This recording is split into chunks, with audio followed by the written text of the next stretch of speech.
Méditons avec la communauté des disciples du Christ vivant en ce mardi 9 juillet 2024, 14e semaine du temps ordinaire, année liturgique B. Évangile de Jésus-Christ selon saint Matthieu, au chapitre 9, versets 32 à 38. En ce temps-là, voici qu'on présenta à Jésus un possédé qui était sourd-muet.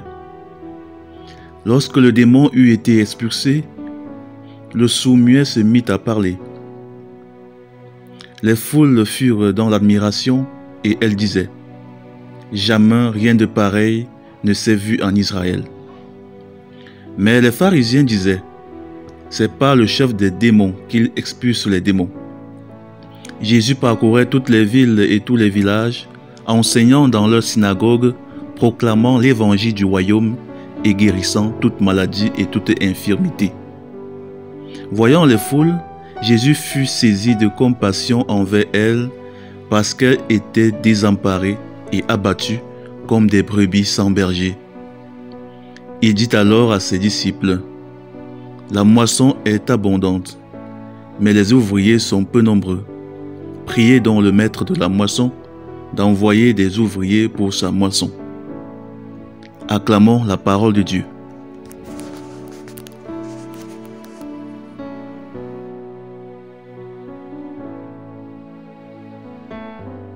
Méditation.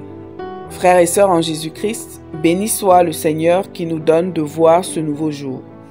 Aujourd'hui, le cœur du Seigneur Jésus-Christ est triste, plein de compassion pour les foules qui ont besoin de Dieu et de sa grâce, et personne pour les leur apporter.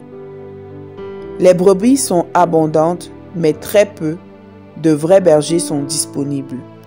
En effet, le Seigneur Jésus a devant lui une foule nombreuse de personnes qui souffrent, qui cherchent le vrai bonheur et que quelqu'un leur montre le chemin.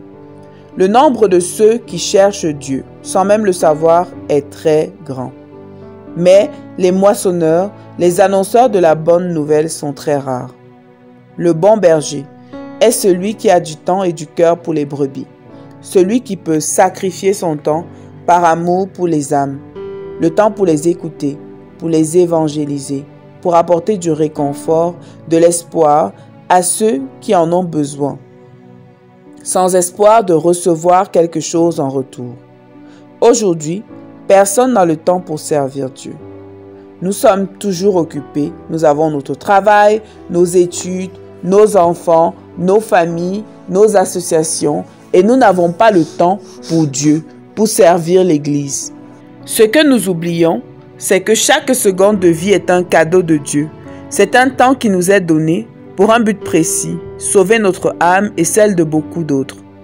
Si nos activités, notre temps ne nous servent pas à cela, alors nous vivons pour rien, pour des choses éphémères qui sont aussi fluctuantes que le vent. En effet, que sert à l'homme de gagner l'univers si c'est pour finalement perdre son âme? Même dans les paroisses, beaucoup sont constamment occupés à la recherche des fonds, à la construction de ci ou de ça, à beaucoup d'activités, mais très peu s'occupent du cœur du peuple de Dieu, des besoins de ces brebis qui ont soif de Jésus. Et les fidèles quittent les églises car ils ne sont pas abreuvés du Seigneur. Combien d'activités en effet sont organisées très souvent pour vraiment évangéliser? Et à quelle fréquence? Pour nourrir le peuple de Dieu. Lorsque nous décidons de servir Dieu, de nous occuper de ces brebis égarées, nous trouvons un sens à notre vie. Nous trouvons de la joie et Dieu rachète notre temps. Il nous comble de ces richesses que nous recherchons au point de ne pas avoir de temps pour lui. A-t-on jamais vu un moissonneur qui ne profite pas de la moisson? Lorsque nous nous occupons de son œuvre, il s'occupe de nous. Comment le faire? Tout d'abord en étant conscient que c'est notre mission. Dans la vie de tous les jours et dans notre engagement à l'Église, trouvons un groupe dans lequel servir le Seigneur et ramener les âmes. N'ayons donc pas peur de ce que nous allons perdre, car en servant Dieu, en nous mettant à sa vigne, en prenant soin des âmes, il prendra soin de nous et nous trouverons toujours la vraie joie et le vrai bonheur. Revenons donc en nous-mêmes. Quelles sont nos excuses pour ne pas travailler à la moisson de Dieu?